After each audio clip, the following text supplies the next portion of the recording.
Et nous sommes de retour dans le studio de Sud Radio, 11h midi, les débats, l'émission de Valérie Expert qui fera son retour à partir de lundi sur Sud Radio. On vous souhaite à nouveau une merveilleuse année, notamment nos 4 chroniqueurs qui viennent de nous rejoindre.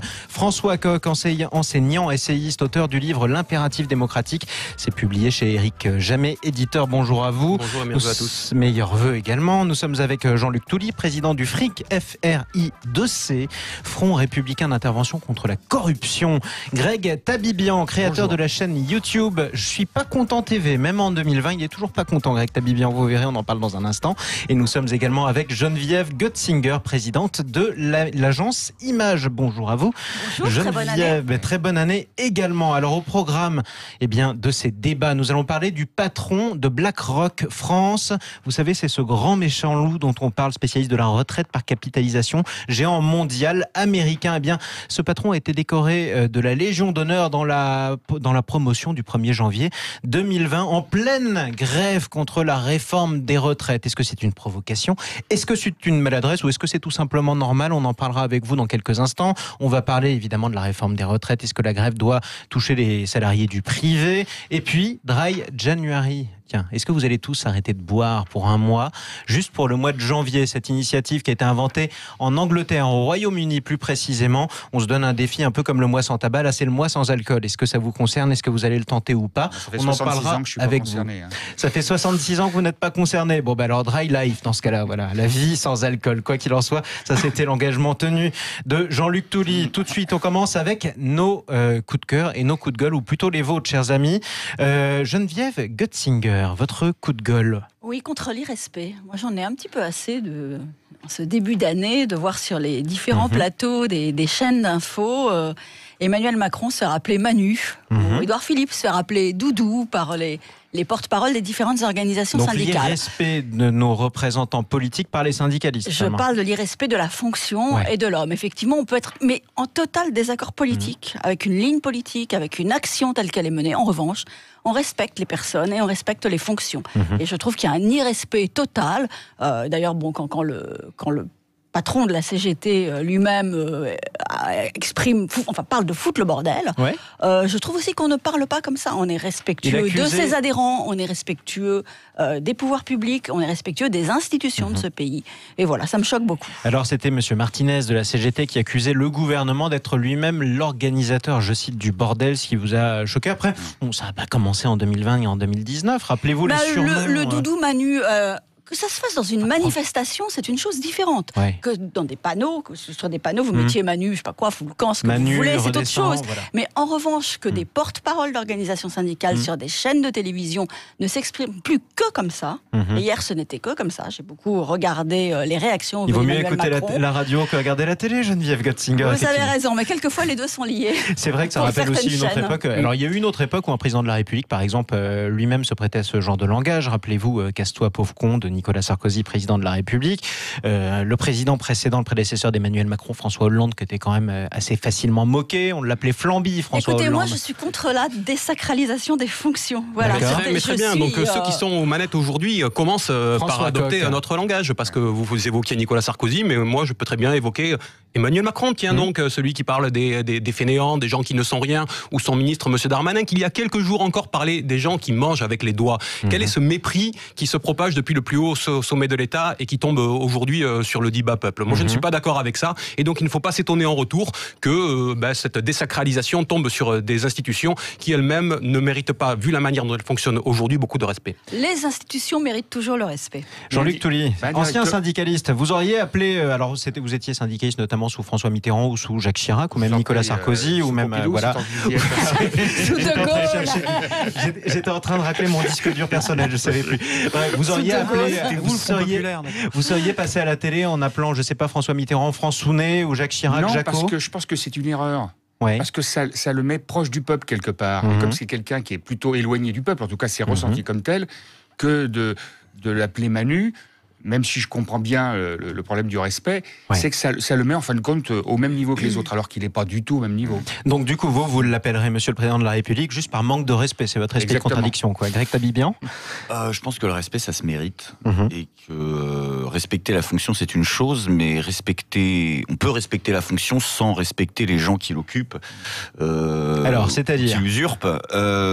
Qui l'usurpent, ils ont été élus. Oui, pas tous, il y en a qui sont nommés, mais j'ai envie de dire à Macron, commence par respecter les gens, commence par respecter les Français, et puis peut-être qu'après le respect viendra tout seul. Comment vous appelez Emmanuel Macron sur votre chaîne YouTube Je suis pas content TV? Je l'appelle des fois Manu, je l'appelle très souvent Pause Caca. C'est une référence au film American Pie de l'époque. On est en train de perdre Geneviève Götzinger. Ça va aller, ça va bien se passer. Mais parce que moi je suis humoriste, donc c'est mon boulot. D'où vous avez sorti Pause Caca? Le film American Pie dans les années 90. Tout à fait, Finch. Il y a le petit faux cul qui se fait victimiser par tout le lycée, qui arrive à s'en sortir parce qu'il... L'intello de la classe. Voilà, il se fait la maman de Stifler, la cougar qui a 30 ans de plus que lui, et du coup il m'a cartonné. Ça peut le rendre sympathique. C'est ça, le danger de la... Donc c'est pourquoi vous, en tout cas c'est pourquoi vous, Geneviève Götzinger, vous n'êtes pas d'accord en tout cas avec ce manque de respect à l'égard de la fonction. Ça peut se comprendre aussi en tout cas. Jean-Luc Touly. Votre coup de cœur ou votre coup de gueule? Coup de gueule plutôt. J'en avais plusieurs, mais bon, toujours. Je vais me axer sur non pas Bernard Arnault puisque je l'avais déjà fait, mais sur Carlos Ghosn, qui de patron. Qui quand même est accusé au Japon d'un certain nombre de délits extrêmement importants. Y compris d'ailleurs par rapport à ce qu'il a fait en France, puisqu'il était président de Nissan et de Renault, et qu'il s'est échappé. Alors là, on apprend au fur et à mesure qu'il avait plusieurs passeports, qu'il a fait venir, il a fait venir, je crois, un orchestre. Il s'est dissimulé dans un. Alors ça, ça a été démenti par des proches. Donc par sa femme qui était au courant de rien, parce qu'elle pouvait pas normalement être au courant de quoi que ce soit, mais elle l'était quand même. En tout cas, il n'avait pas le droit de lui parler.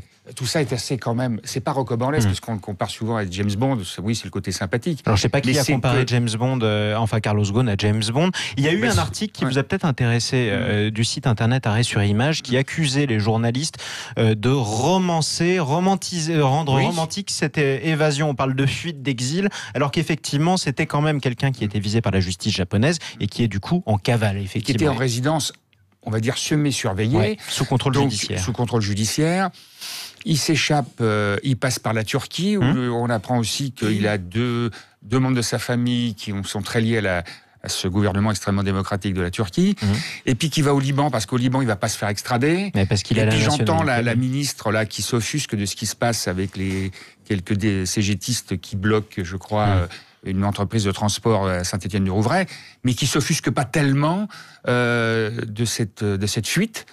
Et que la moindre des choses, puisqu'il ne peut pas être extradé, enfin, il faudra que le Japon demande l'extradition, mais ça ne marchera pas. Ils ne le demanderont pas, il n'y a pas d'accord entre le Liban et mais que la France, quand même, en tant que gouvernement, revienne en France pour qu'il soit jugé, parce que je n'ai pas entendu ça. Alors, je crois, corrigez-moi, mais je ne suis pas juriste, donc je ne vais pas m'avancer trop, mais je crois que la France a le même principe, c'est-à-dire qu'elle n'extrade pas ses propres ressortissants. Oui, mais elle peut le juger. Elle peut les juger, effectivement. Donc ça, je l'ai pas entendu. Est-ce que vous voudriez, si on parle vrai, comme on le fait toujours sur Sud Radio, que la France, qui a quand même des relations très serrées avec le Liban, demande au Liban de rapatrier à tout le moins Carlos Ghosn en France? C'est la moindre des choses, mais j'ai entendu aussi pratiquement le lendemain que le consulat se mettait à sa disposition.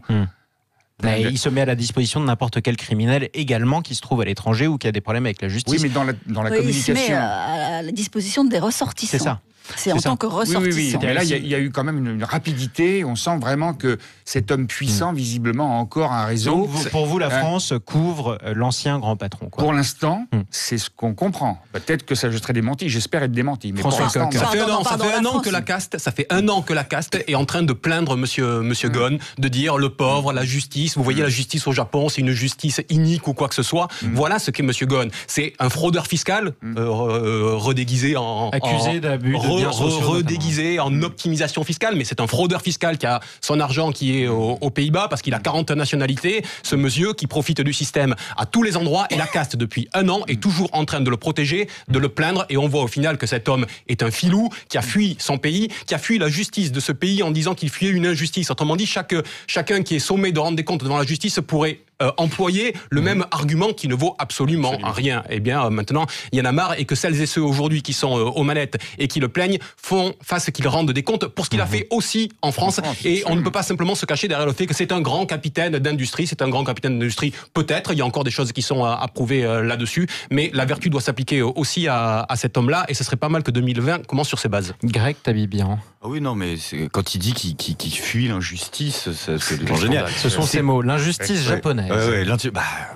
Faut arrêter, il s'est pas enfui d'une prison en Corée du Nord. Il y a un point commun sur les passeports. Vous vous rappelez, il y a pas longtemps, il y avait quelqu'un qui avait plusieurs passeports. Bien dans le micro, Jean-Claude. Monsieur Benalla, il avait plusieurs passeports. Non, c'est dingue. Et décidément. Je crois que c'est, je vais pas dire le nom du journal parce que je m'en souviens plus, mais les termes employés aussi, je sais pas si c'est l'Express ou autre, mais j'avais vu passer les titres. Carlos Ghosn a quitté le Japon. Il a quitté le Japon, le mec. Techniquement, il a fait ça. Il s'est enfui et a quitté le Japon pour le Liban. Tu dis, il a envoyé une jolie carte postale, exactement. Oui, bon. Bonne année. Techniquement, il est en cavale, c'est-à-dire qu'il est poursuivi par la justice, présumé du coup innocent, aussi bien au Japon qu'en France. Un communiqué de presse, une conférence de presse prochaine. Il va avoir du mal à quitter le Liban. Geneviève Göttinger, il va avoir du mal à quitter le Liban. Là, il n'aura pas intérêt, effectivement. Il n'a pas intérêt à sortir de son pays. Dans cette émission, il y a quelques jours, les précédents de personnes qui étaient en fuite, on va dire, dans un pays et poursuivies par la justice d'un autre, et du coup qui risquaient à tout moment, s'ils allaient dans le mauvais pays, de se faire arrêter. Alors, il y a eu effectivement Julian Assange, il y a eu Roman Polanski, souvenez-vous, par exemple. Médecin, il y a plusieurs années. Il y a eu Jacques Médecin, il y a eu beaucoup de cas comme ça, donc effectivement, Carlos Ghosn n'a pas trop intérêt à sortir du Liban. En tout cas, il a intérêt à sortir du Liban. Didier Schuller, celui qui a aidé à la capture du pauvre Balkany. Alors était aussi parti. En tout cas, ça fait autant de précédents. Voilà, il est en cavale, Carlos Ghosn. On va rester sur ces termes précis, quoi qu'il en soit. Greg Tabibian, coup de cœur ou coup de gueule ? Je suis pas content TV, c'est le nom de votre chaîne. Donc on va pas changer l'habitude. Alors j'étais parti sur autre chose, mais ça a été débattu hier. Donc du coup, rabattement. Les propos coup de gueule donc de Yacine Bellatar, les énièmes, qui pour 2020 souhaitent la disparition de Zineb El Razoui sur les réseaux sociaux. Inch'Allah, je cite. Inch'Allah, tu ne seras plus là en 2020, voilà. C'est ce que Yacine Bellatar a tweeté. Elle s'arrête quand, la blague ? Laquelle ? Non, la sienne. Parce que le mec fait des défilés aux côtés d'islamistes, déclare publiquement qu'il n'y a pas de projet d'intégration pour les musulmans en France, en opposant musulmans et français en permanence, même si lui-même se revendique plus français que... Il se revendique français, en tout cas. Ce que j'aimerais dire, quand on est soi-disant censé défendre l'égalitarisme républicain, qu'est-ce que veut dire plus français que ça, faudra qu'on m'explique aussi. C'est plus drôle du tout, là. Donc, en gros, c'est des appels au meurtre, pardon, purement et simplement. Il a corrigé sur les réseaux sociaux. Il a précisé, je vais vous redonner le tweet assez précis. Tout est parti d'abord des vœux de bonne année de Zineb El Razoui, l'ancienne de Charlie Hebdo, qui est devenue une bête noire, non seulement des islamistes, mais d'une bonne partie de la classe médiatique. Qui vit protégée 24 heures sur 24 avec protection 24 heures sur 24, tout à fait. Donc elle avait souhaité, Zineb, une bonne année 2020 en espérant, je cite, la disparition du fascisme islamique. Ça, c'était ses mots à Zineb. Yacine Bellatar, donc l'humoriste, c'est son titre, c'est un fait, a repris ce tweet en disant « Inch'Allah, tu ne seras plus là en 2020 ». Il a fini ensuite par préciser ses propos en disant qu'il parlait de disparition médiatique qu'il souhaitait. Jean-Luc Touly ? Oui, je reviens sur le coup de cœur de Geneviève sur... le fait que j'ai vu sur les réseaux sociaux que Sibeth Niane, qui est la porte-parole du gouvernement, s'est faite un petit peu, pour moi, insulter, diffamer, en disant que son élégance, c'était en gros du kebab à la gastronomie française. Enfin, quelque chose d'assez horrible. Dit ça ? C'est sur les sur les Facebook, sur les réseaux sociaux. Sur les réseaux sociaux. Et là, on est au-delà de ce que vous disiez. Je pense que là, d'abord, c'est diffamatoire, c'est scandaleux, c'est raciste, tout ce que vous voulez. Et c'est là le raciste.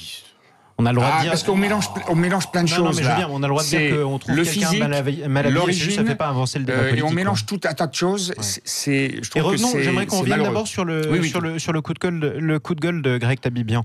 Je partage. Yacine Bellatar, par exemple. Est-ce que ça se fait de souhaiter sur Twitter qu'une personne disparaisse, en tout cas du débat public, en une année ? C'est la 40e fois qu'il nous fait le coup. Il a menacé la famille de Gassio. C'est incroyable.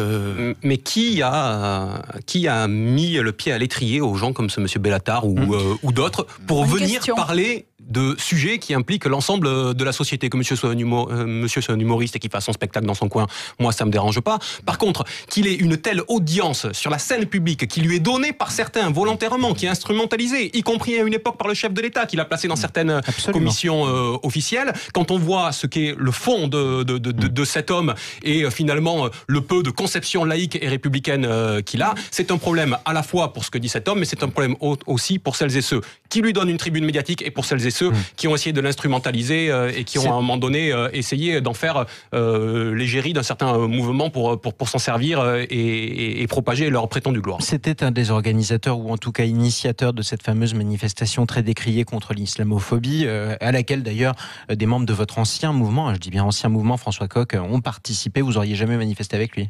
Ah non, certainement pas. Jamais. En aucun cas. Bon, on poursuit vos coups de cœur et vos coups de gueule dans quelques instants avec Jean-Luc Touly qui vient de délivrer le sien. François Coq, ce sera votre tour juste après, dans quelques instants. Je vous rappelle le thème de notre premier débat. On va parler de ce patron de BlackRock, ce grand méchant loup américain spécialiste de la retraite par capitalisation. Vous placez votre argent, c'est placé en bourse et ensuite vous touchez ce que vous pouvez toucher plus tard quand vous êtes à la retraite. C'est le contraire de notre système français. Le patron de BlackRock fait partie de la toute dernière promotion de la Légion d'honneur. 1er janvier 2020, il va être décoré de la Légion d'honneur. Est-ce que c'est une maladresse du gouvernement? Est-ce que c'est une provocation? Ou est-ce que c'est tout simplement normal? On en parle dans un instant. Vous nous appelez au 0826 300 300. Parlez sur Sud Radio. Et les débats de Sud Radio, nous allons parler dans quelques instants du patron de BlackRock qui reçoit la Légion d'honneur. Ça fait des semaines que beaucoup de syndicalistes et beaucoup de Français tout simplement manifestent et ont peur de voir le système de retraite français par répartition être livré au privé et à la capitalisation. BlackRock, c'est sa spécialité. On apprend que le patron de BlackRock France va être décoré de la Légion d'honneur avec cette promotion du 1er janvier 2020. Est-ce que le gouvernement provoque? Est-ce que le gouvernement est maladroit? Est-ce que le gouvernement a tout simplement raison de le laisser être décoré? On en parle dans un instant avec nos 4 débatteurs. Nous sommes avec François Coq, Jean-Luc Touly, Greg Tabibian et Geneviève Götzinger. François Coq, votre coup de gueule? On a beaucoup parlé depuis hier des décrets du 31 décembre qui ont été publiés au journal officiel le 1er janvier, et notamment à cause du décret que vous venez d'évoquer à propos de BlackRock et de la promotion en tant qu'officier de la Légion d'honneur de son directeur général France. Mais ce qui est passé plus inaperçu, c'est qu'il y a eu beaucoup d'autres décrets le 31 décembre, et parmi ceux-ci, le décret 2019-1594, pour être précis, qui est un décret relatif aux emplois de direction de l'État. Que dit ce décret? Il dit qu'on va pouvoir ouvrir les emplois de direction de l'État, autrement dit les postes de hauts fonctionnaires, directement aux non-fonctionnaires, justement. Et autrement dit, on va institutionnaliser l'entrée d'une vision non seulement managériale, mais l'entrée du privé dans les postes de responsabilité de l'État. Autrement dit, la collusion est désormais organisée jusqu'au plus haut sommet de l'État. Sauf que la collusion, c'est déjà la corruption. On le voit ces dernières semaines avec Delevoye, avec ce monsieur Cirelli, avec d'autres qui ne font plus simplement du pantouflage,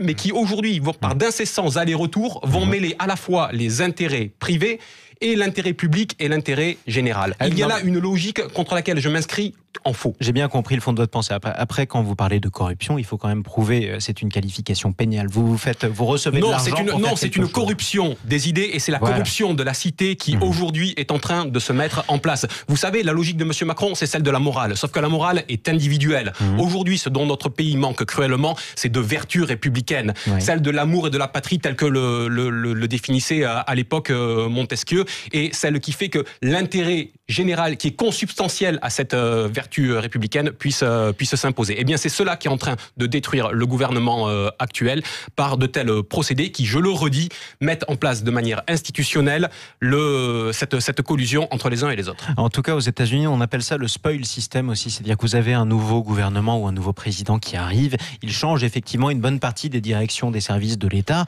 et il recrute les siens. Évidemment, comme ils n'étaient pas aux affaires avant, en général, ils viennent du privé. Est-ce qu'on peut avoir fait carrière dans le privé? C'est plus clair le spoil system. Pour vous, Geneviève Gotzinger, c'est mieux de recruter des hauts fonctionnaires dans le privé. Non, je dis pas ça. C'est plus assumé. C'est plus assumé, voilà. absolument. Est-ce que vous, en France, c'est pas assumé. On va prendre un chef d'entreprise au hasard, n'importe lequel, par exemple. Est-ce que un chef d'entreprise, j'ai dit un chef d'entreprise, pas un fugitif. Est-ce que écoutez, moi je suis pas contre le fait qu'on puisse passer dans une carrière du privé au public. Ça me semble pas sur le principe. On a vu ça souvent dans l'autre sens. Non plus. Oui, oui. On a vu ça dans l'autre sens. Donc vous, ça vous choque. Et après, un peu d'esprit managérial dans la fonction publique, ça me semble pas non plus une mauvaise chose, contrairement à ce que vous disiez. Jean-Luc Touly. Ah non, moi j'ai fait avec Roger Langlais un livre qui s'appelle Les Recasés de la République, où on dénonce tout ça. C'est le système du pantouflage. Sauf que là, alors le pantouflage, c'est quand on passe du public au privé. Là, c'est le contraire. Et puis, il y a le tourniquet, c'est-à-dire que vous passez du public au privé, du privé au public. Enfin, et là, j'ai une liste d'exemples absolument invraisemblables. Et ça, c'est un livre de 2015.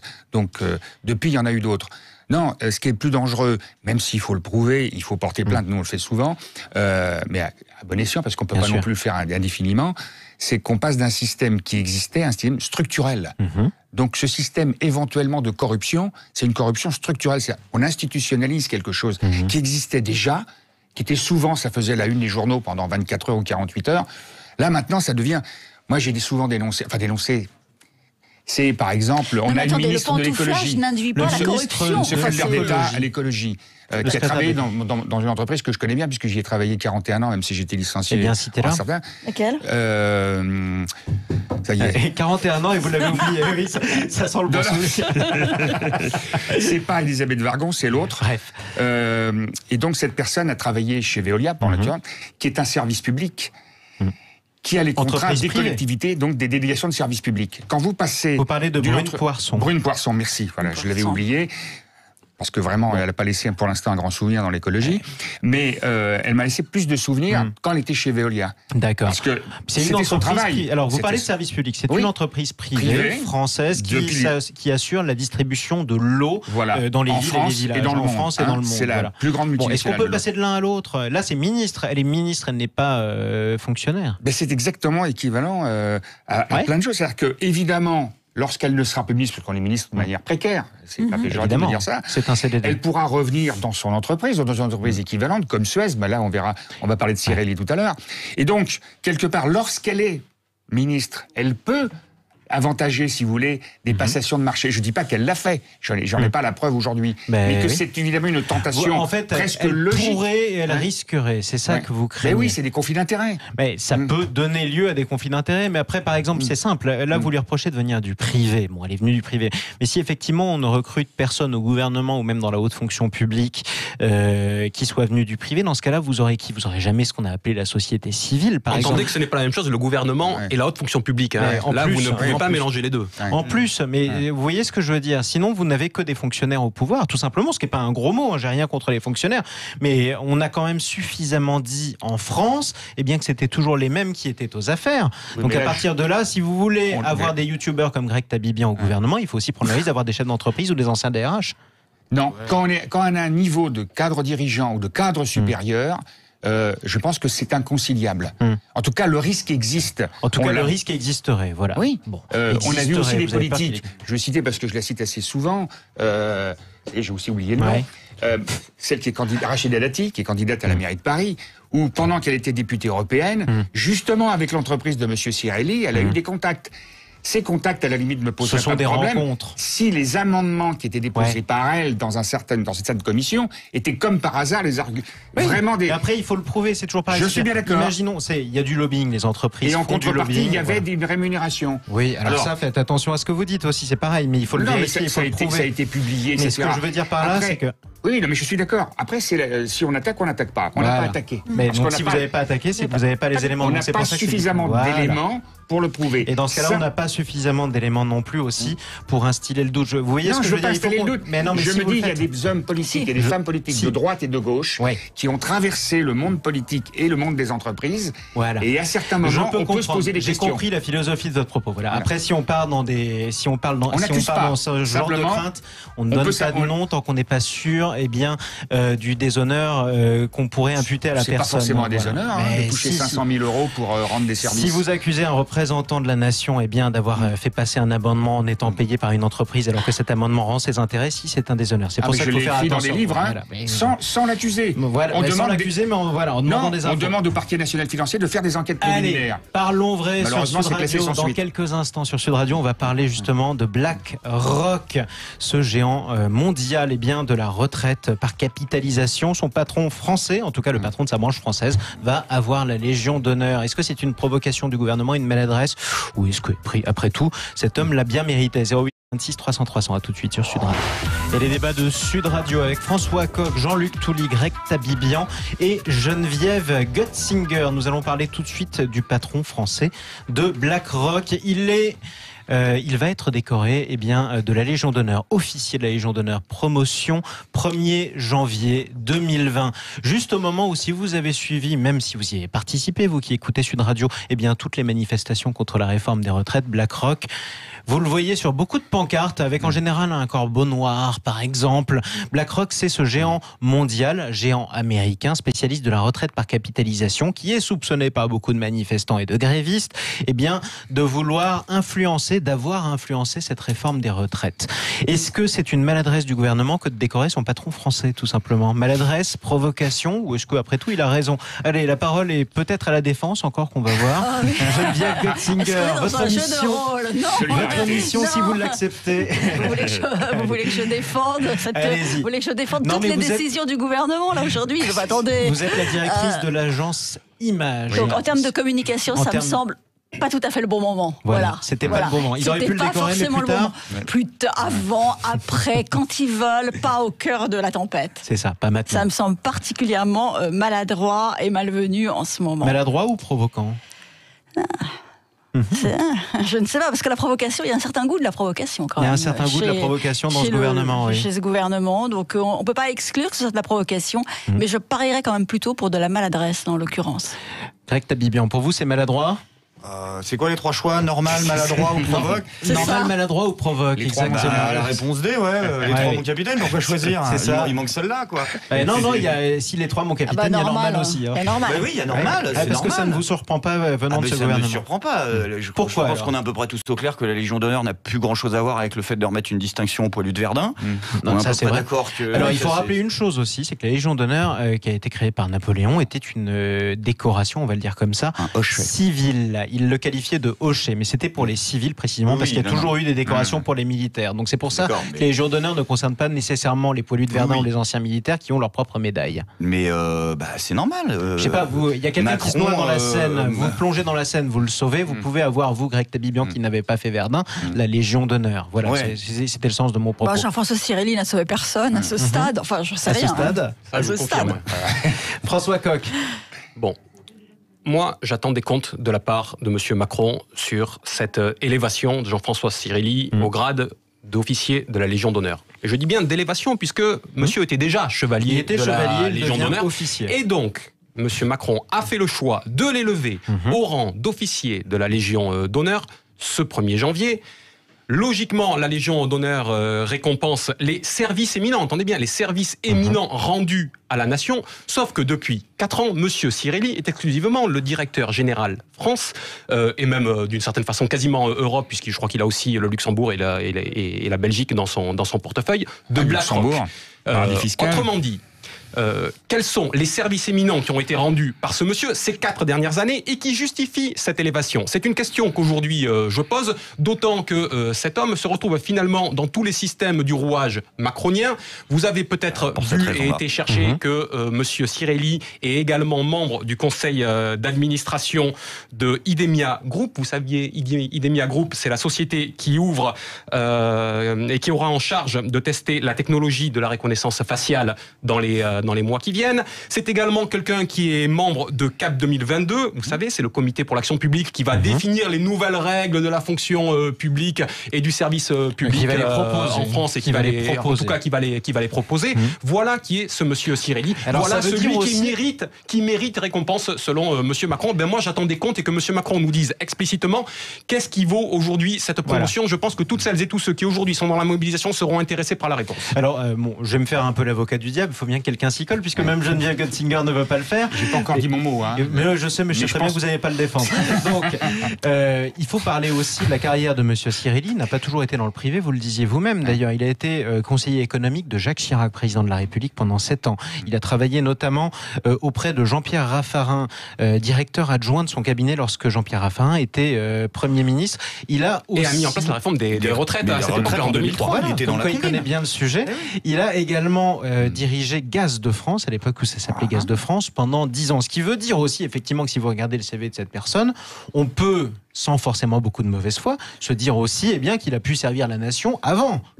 Il a servi la nation, la Startup Nation. Voilà, la Startup Nation, Gaz de France, c'est la Startup Nation. Cette décoration est là pour récompenser ceux qui ont œuvré pour la nation, sauf que c'est le modèle, c'est la nation de Macron qui est problématique. C'est ce système qui soi-disant est censé être un nouveau monde et dont on se fait rappeler en permanence que c'est tout sauf un nouveau monde.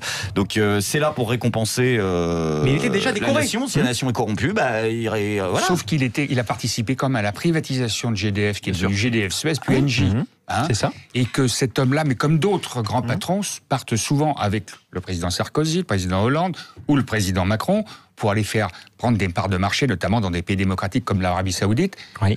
Donc tout ça est quand même assez...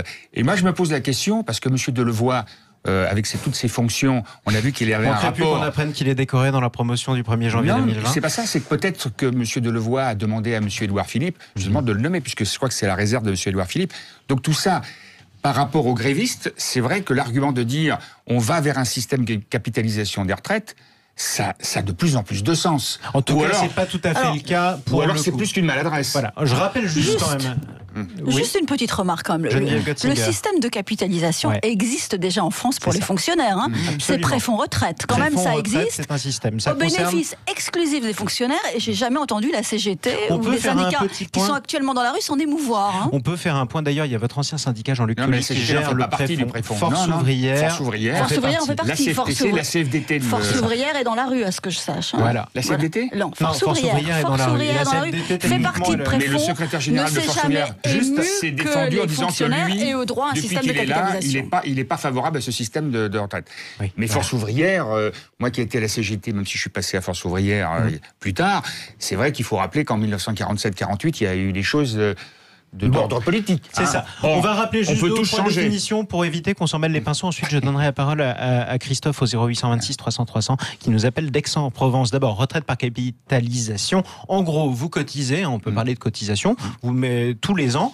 Cet argent, il est placé en bourse notamment, et ensuite avec l'argent de ces placements, vous récupérez à partir d'un certain âge une pension de retraite. En fonction des cours de la bourse. En fonction des cours de la bourse également. On peut pas dire non point, quoi. Ouais, voilà, c'est ça. On peut pas dire non plus que tous les vieillards américains, par exemple, soient en train de mourir de faim. Ça veut pas dire qu'ils sont richissimes, mais ça existe aussi dans d'autres pays. Il faut pas non plus tout caricaturer. Le système français, c'est par répartition, c'est-à-dire que moi je travaille, vous travaillez, nous travaillons tous, et nous cotisons tous les ans, et cet argent qui est cotisé, il est redistribué à ceux qui ne travaillent plus. Voilà, direct. C'est ça la différence. Et effectivement, beaucoup de manifestants ont peur, que finalement, un jour ou bientôt, à cause d'Emmanuel Macron, on finisse par placer en bourse nos retraites. Tout simplement. Christophe, bonjour. Bonne année à tous. Bonne année. Voilà. La santé. Et tout le reste, et la retraite aussi, on va espérer, on va essayer d'en avoir une aussi. Chacun, vous nous appelez d'Aix-en-Provence. Est-ce que vous êtes choqué vous-même de voir le directeur de BlackRock France être décoré officier de la Légion d'honneur dans cette promotion 2020 ? Je ne suis pas étonné, moi. Ça correspond au style d'Emmanuel Macron. Ouais. Bon, je ne vais pas faire le savant, mais vous savez qu'on fait dire à Caligula qui aurait dit qu'ils me haïssent pourvu qu'ils me craignent. C'est ça, hein. Vous parlez d'un empereur romain qui était quand même particulièrement fou, Christophe. Non, il était fou, c'est ce qu'on raconte. Ni vous ni moi n'étiez à cette époque-là, mais surtout c'était un grand joueur. Et Emmanuel Macron est un grand joueur. Effectivement. Voilà. Effectivement. Bon, il n'a toujours pas, en tout cas, il n'a toujours pas décoré sa jument, contrairement à Caligula. Mais quoi qu'il en soit, pour vous, c'est une provocation et une maladresse d'Emmanuel Macron. En tout cas, de ce gouvernement, on va être un petit peu plus large, si j'ai bien compris votre message. Oui, mais moi je voulais vous dire qu'il nous a fait une incitata il y a quelque temps, mais ça on en parlera un autre jour. Une incitata. Une incitata, oui, c'est-à-dire vous savez qu'incitatus, c'était le cheval qui avait été nommé consul. C'était la fameuse jument dont je parlais. Alors c'était pas une jument, c'était un cheval. Et donc il a fait une incitata parce que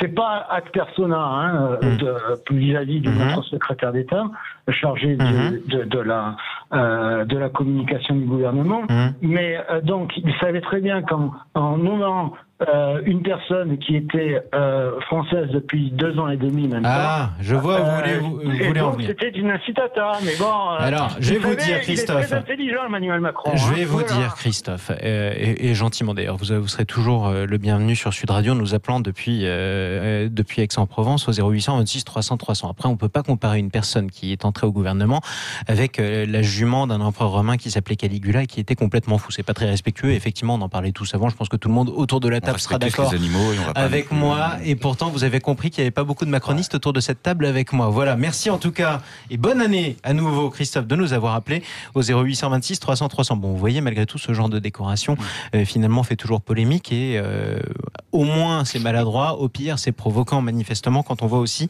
le genre de réaction auquel ça donne lieu. Est-ce que vous croyez... Non, moi je reviens quand même sur le terme provocation qui me semble quand même particulièrement adapté. C'est pas plus tard quand même que le 31 décembre à 20h qu'Emmanuel Macron a dit « l'apaisement doit primer sur la confrontation ». Sauf que fait Emmanuel Macron avec cette nomination ? Sinon, à un moment donné, relancer la conflictualité. Et il ne faut pas se tromper, dans le mouvement actuel, qui est un mouvement bien plus populaire qu'un mouvement syndical encore aujourd'hui, ce que cherche Emmanuel Macron depuis le début, c'est la conflictualité. Il veut en faire un moment où il va essayer de mettre à terre le mouvement social et populaire français. C'est ce qu'il a fait en décidant de la date du mois de décembre pour lancer cette réforme. C'est ce qu'il a fait en refusant de négocier avec les syndicats en amont. C'est ce qu'il a fait en repoussant la négociation au début du mois de janvier, et on ne sait pas encore sous quelle forme cette négociation aura lieu. Enfin, c'est ce qu'il fait... renégociation. C'est ce qu'il fait également en mettant un calendrier parlementaire pour faire passer cette réforme en force dès la fin du mois de janvier. Autrement dit, Emmanuel Macron cherche l'affrontement, il est dans la provocation avec cette nomination, de la même manière qu'il l'était l'année dernière, à la même époque, en plein mouvement des Gilets jaunes, quand il avait décoré, toujours pour la Légion d'honneur, une directrice générale adjointe de General Electric qui venait de supprimer 1000 emplois à Belfort. Autrement dit, on est là dans quelqu'un qui, à un moment donné, veut servir le bloc élitaire et n'en a rien à faire de marcher sur le peuple, et même au contraire lui fait un bras d'honneur. En tout cas, ça nous fait aussi une transition toute trouvée pour notre deuxième débat, justement. Est-ce que la grève doit s'étendre au secteur privé ? On parle beaucoup de cette grève. Alors, on ne peut pas parler de grève générale, hein. C'est un record de durée pour l'instant. Là, on a égalé la durée d'une grève qui était dans les années 80. La grève à la SNCF a duré plus longtemps que ces grandes grèves de 95, il faut le savoir. Mais pourtant, quand vous regardez les professions qui sont impactées,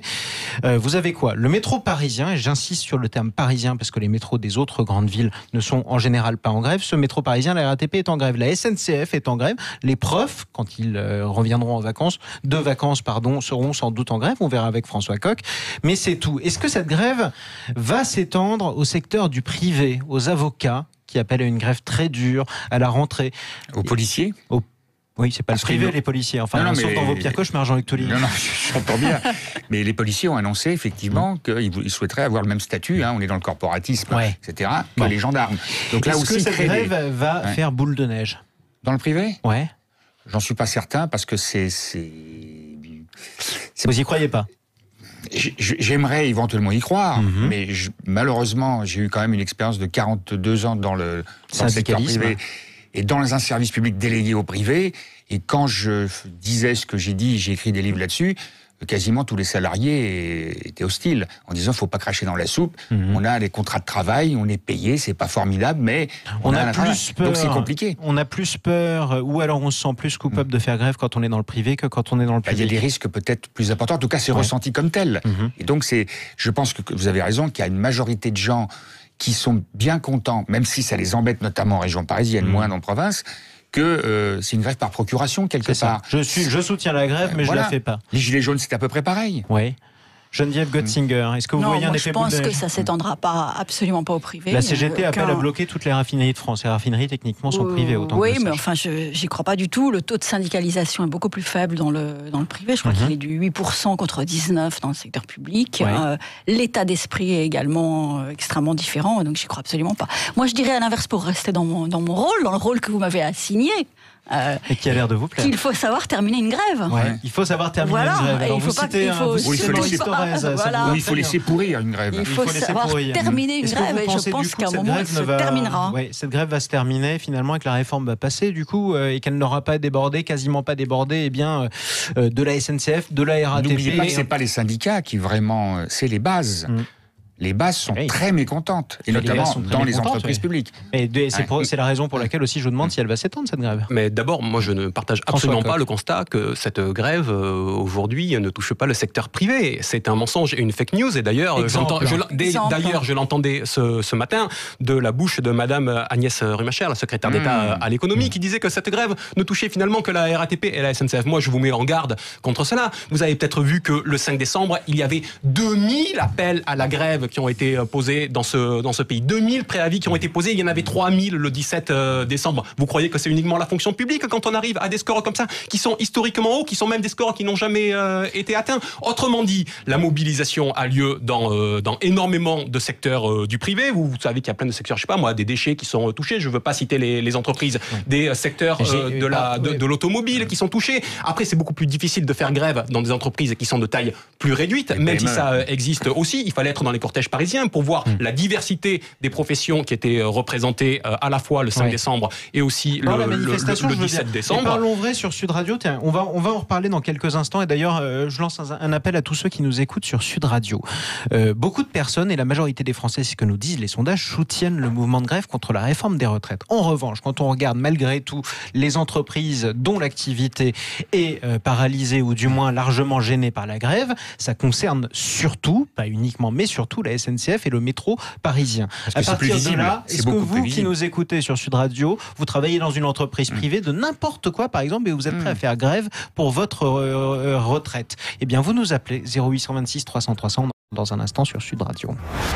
Le débat justement sur la grève, est-ce qu'elle doit toucher les autres professions que ceux qui font grève? Eh bien depuis le début, on est toujours avec nos 4 débatteurs, François Coq, Jean-Luc Touly, Greg Tabibian et Geneviève Götzinger. Vous êtes peut-être dentiste par exemple, est-ce que vous allez faire grève? Beaucoup de professions libérales appellent à faire grève. Est-ce que la femme de Jean-Luc Touly qui est dentiste va faire grève? Tiens.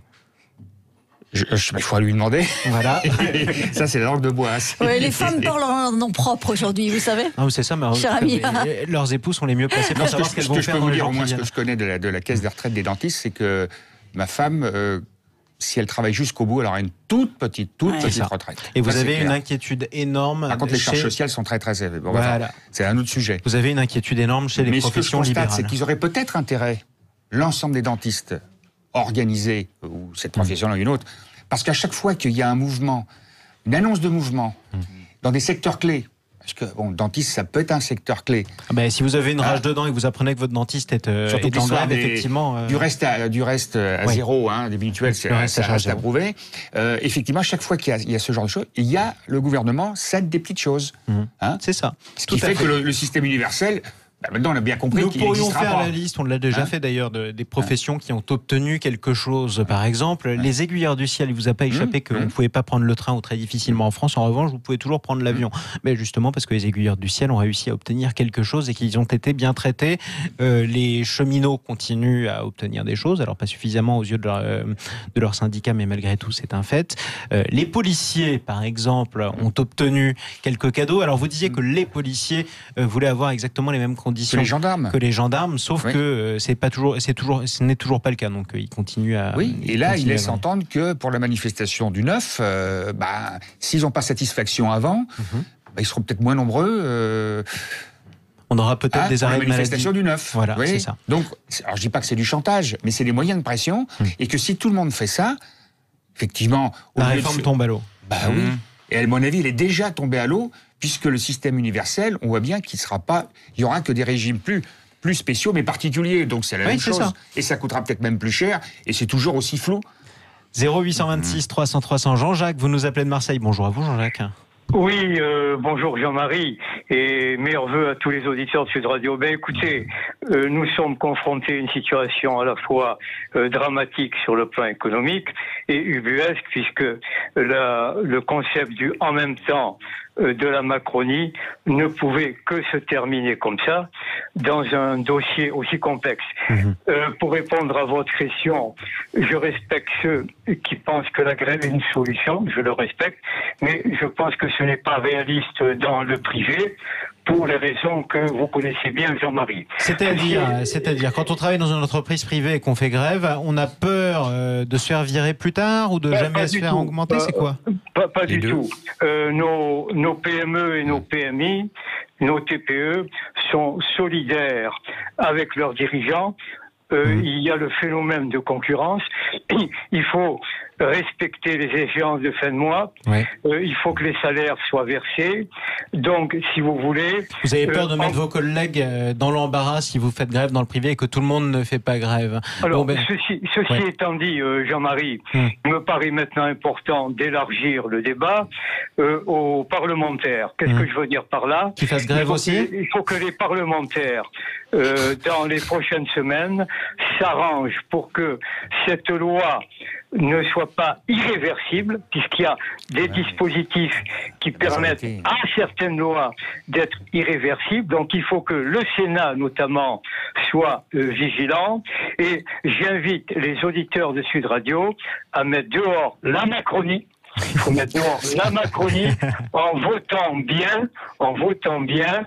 Macron est un imposteur. Et regardez, un autre volet, mon cher Jean-Marie. Alors, on n'aura pas le temps de faire tous les volets. Je suis désolé, mon cher Jean-Jacques. Mais en tout cas, votre appel, à voter, notamment au municipal, aura été entendu sur Sud Radio. C'est votre droit le plus absolu. Merci à vous, Jean-Jacques, de nous avoir appelé depuis Marseille. On va attaquer notre dernier sujet de débat, malgré tout, à moins que Greg Tabignan ait quelque chose à dire. Oui, tout à l'heure, on disait il faut une grève, il faut savoir l'arrêter. Mais c'est Maurice Thorez qui a dit ça un jour. Non, mais elle va secrétaire général du parti. Le mouvement va continuer. C'est le prolongement des Gilets jaunes, ce truc. J'ai bien compris, sauf que ça aura un autre nom, ça aura un troisième, un quatrième, un cinquième acte, mais même s'il retirait sa réforme des retraites, la forme de la grève va peut-être s'arrêter, mais ça va continuer. Donc les manifestations vont continuer, mais pas la grève. Grève, c'est... Ce qui me surprend, si vous voulez, c'est que tous les quatre, au moins trois, une bonne partie d'entre vous êtes plutôt hostiles à ce projet de réforme des retraites, et qu'en même temps, vous attendez tous... mais vous vous attendez tous à ce que finalement la grève finisse par s'écrouler, quoi. Ah non ? Non. Moi, je crois que Greg Tabignan a mis le doigt sur ce qui se passe de manière profonde et structurelle dans le pays. Il n'y a pas simplement une colère, il y a aussi une aspiration profonde, à la fois de rejet du modèle de l'individualisme et du modèle néolibéral qui nous est imposé de force aujourd'hui par Emmanuel Macron, et dans le même temps il y a une dimension reconstituante qui est en train de se propager dans le peuple, où les gens ont envie de recouvrer cette capacité collective à pouvoir décider ensemble de ce qui est bien pour soi et de ce qui est bien pour tous. C'est quelque chose d'extrêmement puissant. Les Gilets jaunes en ont été la pointe avancée il y a un an, ils continuent aujourd'hui à l'être. C'est en train de se traduire aujourd'hui dans le mouvement social, et ça trouvera son propre débouché politique, parce que justement l'essence est au sein de ce mouvement général-là, qui est celui du mouvement populaire aujourd'hui. Allez, dernier débat, et justement, plutôt dernier questionnaire, parce qu'on n'aura pas beaucoup de temps, mais peut-être que la réponse sera brève et rapide. Vous avez entendu parler de ces initiatives Dry January, c'est le mois de janvier sans alcool. Le gouvernement devait le porter, ça avait été inventé au Royaume-Uni auparavant. Le ministère de la Santé devait le soutenir, et Santé publique France aussi. Finalement, Emmanuel Macron avait décidé que cette opération ne serait pas soutenue par le gouvernement. Malgré tout, des addictologues et des associations... Des lobbies encore. Des addictologues et des associations appellent à se lancer ce défi. Ne pas boire d'alcool d'alcool tout le mois de janvier. Est-ce que vous allez y passer, Jean-Luc Touly? Oui, parce que moi, ça fait 66 ans, je le disais tout à l'heure, que je ne bois pas une goutte d'alcool. D'accord. Donc, je ne ferai pas un effort, là. Vous ne ferez pas un effort, mais est-ce que vous appelez les autres à le faire? Ah, mais absolument. Pas d'alcool du tout. Même chose pour les cigarettes, même chose. Voilà. Pour vous, c'est la même chose. Tout ce qui est l'opium du peuple, quoi. Tout ce qui est l'opium du peuple, au sens propre du terme grec, Tabibian. Déjà, avec ce que j'ai picolé le 31, je pense que j'en ai encore dans les veines. Donc déjà, pour moi, c'est raté. De toute façon, vous n'avez je suis encore bourré. Vous n'avez pas encore conduit? Non, non, j'ai pas le permis. Bon, c'est très bien. Donc, chacun fait ce qu'il veut. Bon, après, comparer la cigarette à l'alcool, ça crée des ravages. Mais il y a quand même un aspect culturel. Je dis pas ça parce que j'ai 15 ans de bistrot en tant que serveur, hein, j'entends. C'est ça. Voilà. mais pas que. On peut, oui, ça me paraît. Bon, c'est bien, c'est une bonne résolution du début de l'année, quoi. La consommation d'alcool est à l'origine de beaucoup de maladies, comme des cancers, des maladies vasculaires. 40 000 personnes en meurent tous les ans, malgré tout. Alors évidemment, ça ne concerne pas nécessairement la personne qui boit un petit verre de rouge toutes les 3 semaines avec une extrême modération. Mais malgré tout, effectivement, est-ce que c'est pas une bonne chose? Tiens, François Coq. Non, mais que les pouvoirs publics le disent, c'est bien, ils sont dans leur rôle. Après, c'est pas les pouvoirs publics pour le coup. Oui, mais c'est bien ça le problème, c'est qu'à un moment donné, on nous somme de nous inscrire dans une espèce de communauté artificielle de substitution à la communauté politique qui est la communauté essentielle et qui nous lie les uns aux autres. Et il faudrait se sentir bien avec les autres parce qu'on ne participerait pas, et plutôt parce qu'on participerait à un mois sans alcool. Moi, je réfute cette proposition. Laissez-moi faire ce que je veux en la matière. Je connais les risques, ils me sont dit par les pouvoirs publics, ils ont raison de me les dire, j'agis en conscience. À consommer avec modération. Il est hors de question que je participe à ça et je ferai ça avec modération, bien évidemment. La modération, ça va bien, Geneviève oui, la modération, pas la prohibition. Donc pour ma part, au mois de janvier, la modération, mais pas la prohibition. Donc je continuerai à boire un petit verre de temps en temps et voilà, basta. Et on n'a pas à me dire ce que j'ai à faire. Voilà, c'est Jean-Luc Touly finalement, le puritain de ce plateau sur Sud Radio. C'est vraiment pas le bon terme. En tout cas, on aura tout découvert en 2020. Merci à tous les 4, les amis d'être intervenus sur Sud Radio. François Coq, enseignant, essayiste, auteur de ce livre, L'impératif démocratique, que vous pouvez, les amis, vous procurer chez Éric Jamet, éditeur. Merci Jean-Luc Touly, président du FRIC, vous l'avez reconnu, un fonds républicain d'intervention contre la corruption. Nous étions également avec Greg Tabibian, le créateur de la chaîne YouTube Je suis pas content TV. Vous pouvez retrouver toutes ces vidéos sur YouTube, justement. Et puis, merci à vous, Geneviève Götzinger, présidente de l'agence Image. À tout de suite sur Sud Radio pour les informations. Et puis, on se retrouve avec nos invités dans l'émission d'André Berkoff.